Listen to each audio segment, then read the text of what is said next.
So what else can we do with this first derivative, with this second derivative? One thing we can do is this thing that's called the second derivative test.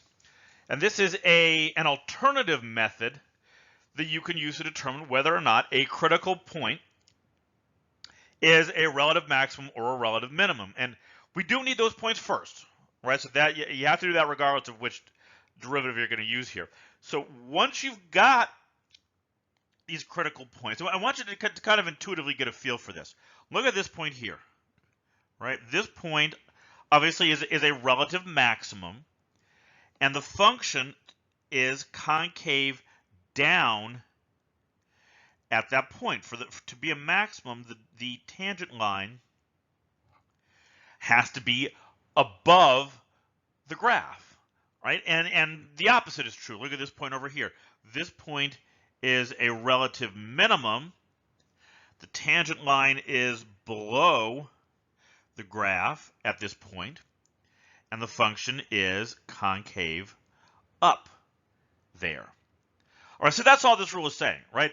If C is a critical point and the second derivative is greater than 0, right, the function is concave up at that point, then there is a relative minimum at C, and the reverse is true. If the second derivative is negative, then the function is concave down, and there is a relative maximum at that point. Now, I'm going to be honest with you. This is not my favorite test. It really isn't. The first derivative test, checking the sign of the first derivative at each side of a critical point, it's not like that's hard to do, right? Especially if you're working with a factored version, like you've been able to factor the second derivative somehow. So 99% of the time, if I have a choice, I'm going to go with that first derivative test versus this one, right? But I mean, this is a test you should be aware of, just in case somebody else mentions it down the line. And we will do a couple of examples, right? So take a look at this one, right? I want to find the relative extrema of this function. All right, so what I do is, step one, find the critical values just like before. F prime of x is 4x cubed minus 12x squared minus 36x. I'm going to go ahead, we're doing the second derivative test, right? So I'm going to go ahead and find the second derivative. That's 12x squared minus 24x minus 36. All right, so I need the critical values. I'm going to set my first derivative equal to 0. And let's see, let's divide everything by 4, just to clean this up a little. This becomes x cubed minus 3x squared minus 9x equals 0. And I can factor an x out of this. And this turns into x times x squared minus 3x minus 9 equals 0. So I get one critical value from that first factor, x equals 0. Okay. Now this thing in the middle, this thing in the middle doesn't factor, unfortunately. But that's okay. I mean, it's a quadratic equation, right? So I'm trying to solve x squared minus 3x minus 9 equals 0. So I can go to the formula. X equals negative 3 plus or minus the square root of negative 3 squared minus 4 times 1 times negative 9 all over 2 times 1.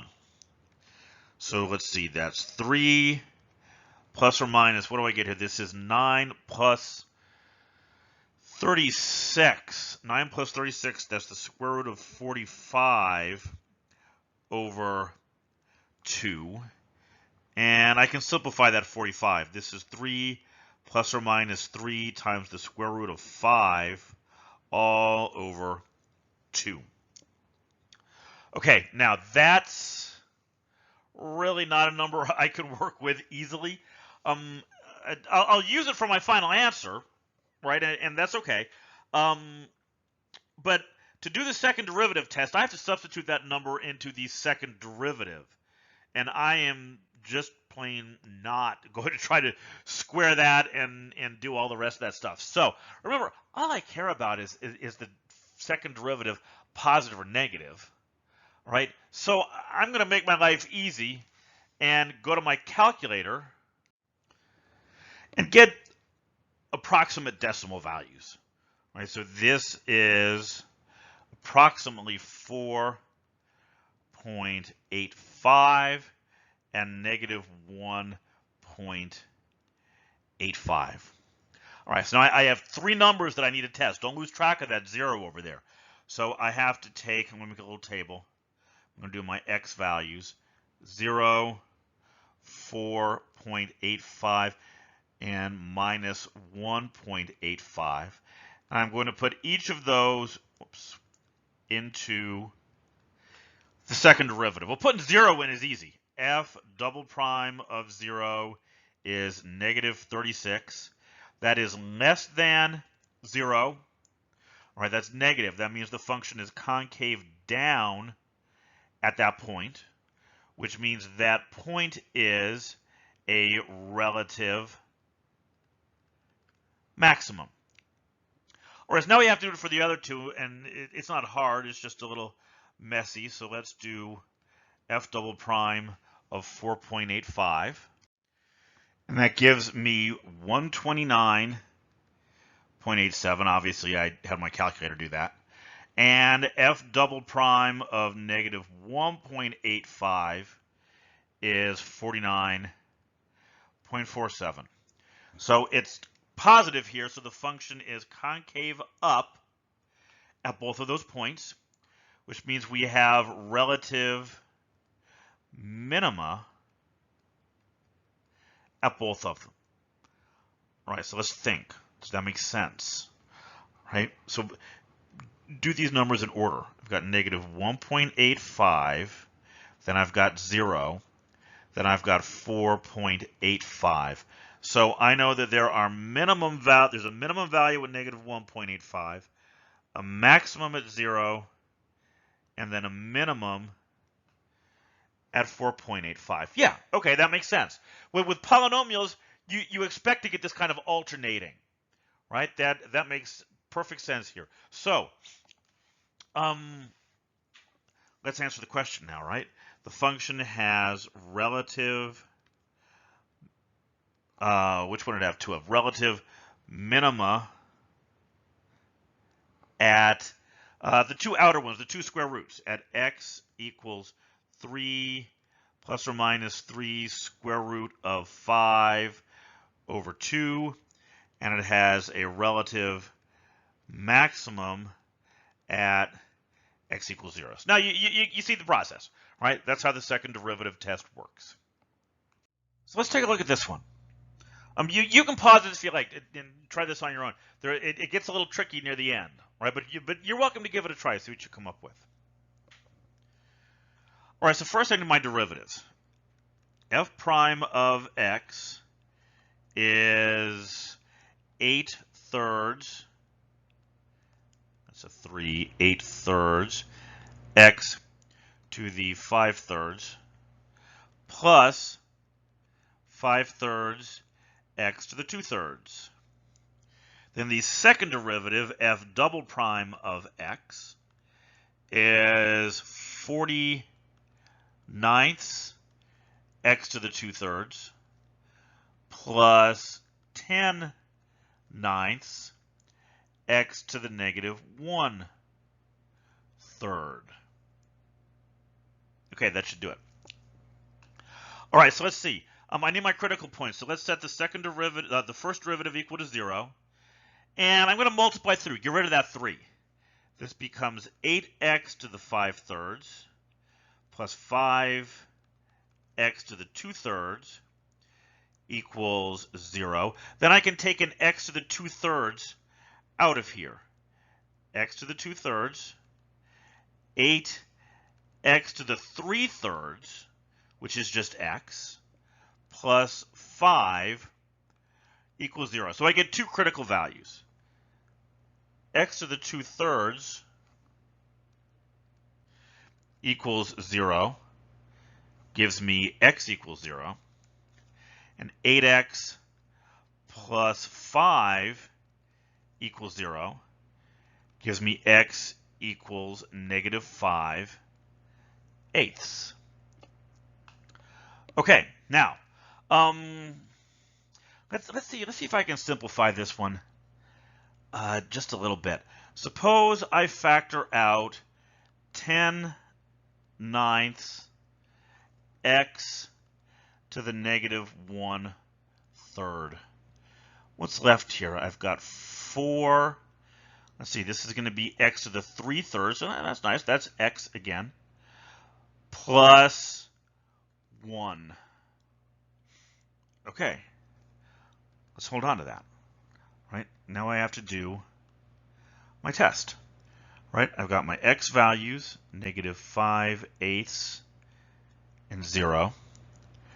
And I'm going to do f double prime. All right, so let's see. When I put negative 5/8 in there, let's see. I'm always looking to save myself the pain of actually evaluating some of these things. So let's see. If I put negative 5/8 in there, 10/9 is positive. Negative 5/8 to the 1/3. The cube root of negative 5/8 is negative. And let's see, negative 4 times 5, 4 times negative 5/8. That's negative 5/2. That's negative 2.5. So that's negative. Okay, good. You see, that's all I needed to know.